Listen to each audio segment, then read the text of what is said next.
जो वेदना की छाया आपको उस 19-20 साल के सेल्फ में दिखी और अब आपने अपने ओल्डर सेल्फ के लिए कुछ लिख दिया, हुँ। वो मतलब ऐसा कभी सुना नहीं गया है। ये भी एक हाँ, दुर्लभ घटना ही है मुझे बिल्कुल, लगता बिल्कुल। है। जनरली कभी कोई लिखेगा तो अनुभव करके लिखेगा हुँ, और यहाँ पर जो लिखा जा रहा है वो ऑटोबायोग्राफिकल है, फ्यूचर ऑटोबायोग्राफी है, हुँ, जो कि अभी घटा ही नहीं है। तो उस समय कुछ प्रबुद्ध लोग थे, बुजुर्ग मेरे जानने वाले, उनको जब मैंने शेयर की थी बातें, तो वो सुन के रोने लगते थे, आँखों से आँसू उनके। और वो बहुत ही द्रवित होकर मुझसे ही पूछते थे कि बच्चे इतनी तुम्हारी कम उम्र है, तुमने कहाँ ये सब देख ली? इतनी वेदना तुमको कहाँ आ गई? कुछ शेयर करिए ना एक्चुअली उसमें से। हाँ, उसमें से कई चीज़ें हैं, मित्रों के लिए मैं एक शेयर कर देता हूँ और फिर एक और चीज़ है वो मैं बताऊँगा। अब ये देखिए 19 साल की उम्र में लिखा गया।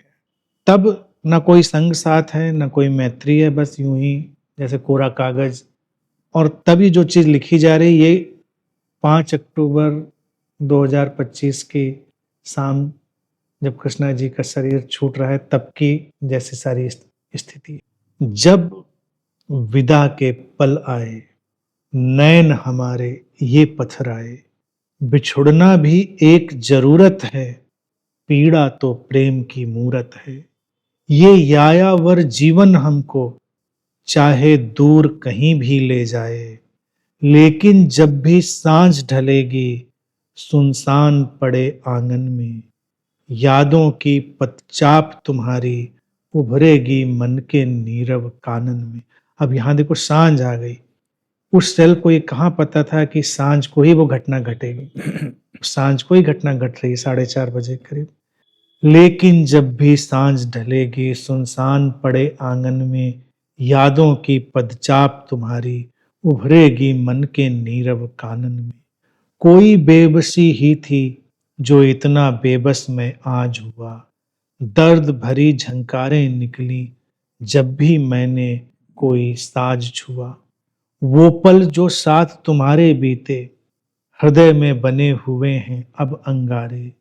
संबंध हमारा ऐसा था, जैसे धारा और किनारे। कोई कब तक साथ रहेगा, विदा में एक दिन हाथ हिलेगा, आकाश में गुमसुम चांद ढलेगा। शरद पूर्णिमा। सेल्फ को कहाँ पता था उस दिन चांद भी शरद पूर्णिमा का वहां गुमसुम होगा आसमान में। विदा में एक दिन हाथ हिलेगा, आकाश में गुमसुम चांद ढलेगा। यादों के सहारे अपने मन को कोई दिन रात छलेगा। जब विदा के पल आए, नैन हमारे ये पथराए।